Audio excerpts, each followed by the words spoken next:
Tracking, alerting, protecting. This is WKYT News. Welcome back. Good afternoon. The news continues on WKYT as we approach 12:30. Bill Bryant and Barbara Bailey reporting. We're expected to learn more this afternoon about the case against a southern Kentucky man who's accused of killing his girlfriend. A preliminary hearing is set for Johnny Hendricks in Pulaski County. That's at 1:30 this afternoon. He's accused of murdering his girlfriend Monica Wells last week. WKYT's Phil Pendleton is covering the investigation, and he's joining us now with our top story at 12:30. Phil?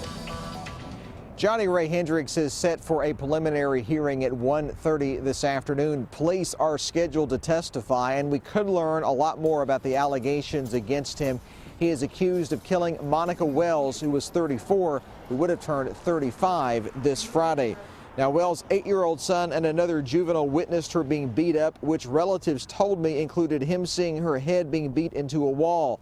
The boy then told police he saw Hendricks head off into the woods on an ATV, and his mother wasn't seen again. Police searched for her from that Tuesday. Then the next day, a week ago today, her body was found. Wells' mother and father told us about a history of abuse during one of the interviews last week. She had left him when he beat her the first time and was gone for about a year, and he kept begging her and begging her. She went back to it, and he hadn't done anything that drastic till now. Wells' funeral was held yesterday, and I'm told that a balloon release is scheduled for downtown Somerset at 6 o'clock this Friday night. Also, Stop Domestic Violence t-shirts are being sold by her friends to raise money to pay for her funeral. A lot more later today, but for now in Pulaski County, Phil Pendleton, WKYT. Phil, thank you. Hendricks pleaded not guilty to the charges in Pulaski District Court last Friday. A former Anderson County school bus monitor is facing criminal charges after allegations that she pushed a child. The Anderson News reports the sheriff's office there charged 41-year-old Melinda Owens with menacing and harassment. The paper cited court documents that say Owens pushed a 12-year-old boy's face into a bus seat and then tore up the homework of another student while yelling in his face. The paper says Owens resigned from the school system shortly after the incident. She is due in court for arraignment on December 4th. Arson investigators are looking into a fire that badly damaged a Lexington apartment early this morning. It started just before 3 this morning on Reading Road near Lansdowne Drive. Firefighters were able to knock down the flames quickly before the fire spread to other units. A man who lives below the unit where the fire started says he woke up when the smoke detectors sounded. Firefighters were able to put out another Lexington fire pretty quickly this morning. It happened at a house on Loudon Avenue a little after 8 o'clock this morning. Firefighters say it appears the fire started in the laundry area of the basement. They say they got the fire out before it could spread beyond the basement, and they say that main floor filled with smoke, but they believe the owners should be able to get back into the house today. No one was hurt. Kentucky Kingdom says a woman who has filed a lawsuit against the park is responsible for her own injuries.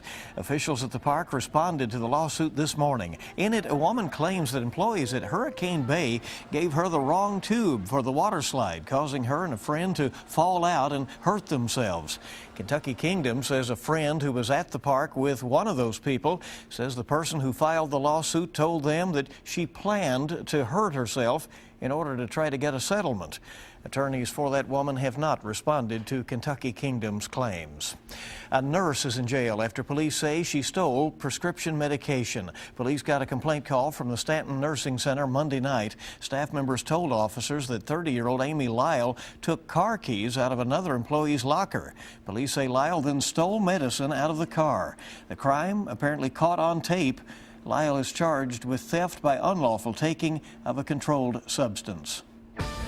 And now to a developing international story. Police and witnesses say a gunman has shot a Canadian soldier standing guard at the National War Memorial in Ottawa. Witnesses also said the gunman entered the Parliament and shots rang out. Royal Canadian Mounted Police warned people in downtown Ottawa to stay away from windows and rooftops.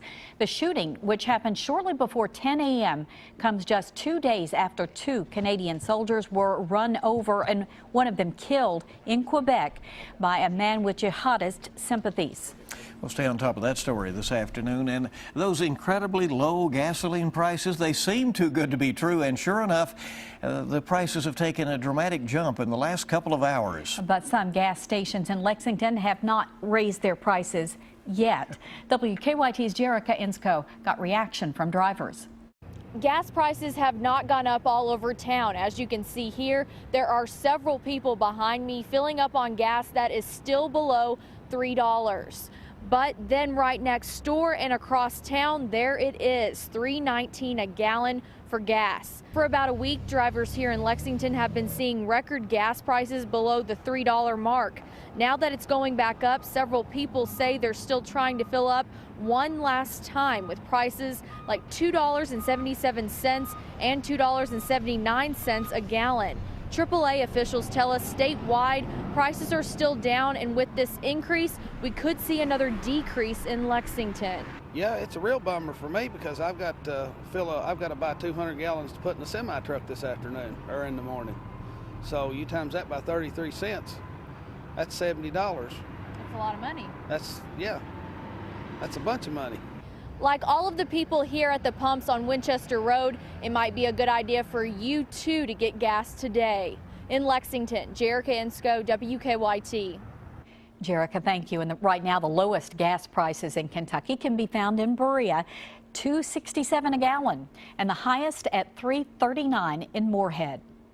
One of the largest beer brewers in the country is suing Kentucky to force the approval of a distributor's license. Anheuser-Busch is asking a Franklin County court to make the Kentucky Alcoholic Beverage Control Administration approve the company's distributor license application in Owensboro. Kentucky Public Protection Cabinet spokesman Dick Brown says Anheuser-Busch's application for state licensure remains under consideration. Well, Keeneland is moving ahead with construction of a racetrack in southern Kentucky. The vice president of the race course says an agreement is in place to buy Thunder Ridge, a harness track in Prestonsburg. According to Kentucky.com, Keeneland plans to move the track to Corbin and race quarter horses. The plan for the new facility includes an instant racing betting parlor.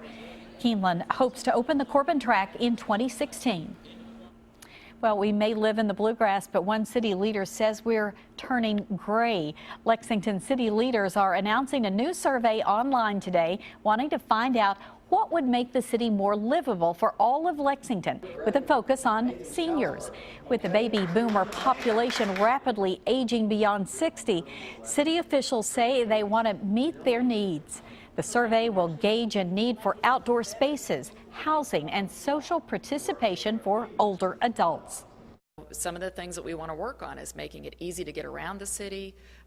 We're looking at making businesses accessible, transportation, being able to get to the doctor when you need to, making sure there's community spaces that are senior friendly. And if you'd like to participate in the survey, we'll have a link for you on our website at WKYT.com. It's a fact in the nation, a rapidly aging population. Well, a warning for people who use dietary supplements. Danielle Nottingham has details in our Better Living report. A Harvard study finds about 2/3 of recalled dietary supplements still contain banned ingredients. Researchers looked at about 275 supplements at least 6 months after a recall. They say laws may need to be changed so the FDA has more power to enforce recalls. New research shows smoking may get in the way of recovering alcoholics. California researchers found people who smoked during their recovery were slower to regain their learning and memory skills. A new study finds cesarean delivery rates vary significantly from hospital to hospital in the U.S. Researchers looked at about 1.5 million births and found hospital C-section rates ranged from 19% to 48%. More study is needed to understand why there is such a big variation. Those are some of today's top health stories. Danielle Nottingham, CBS News, Los Angeles.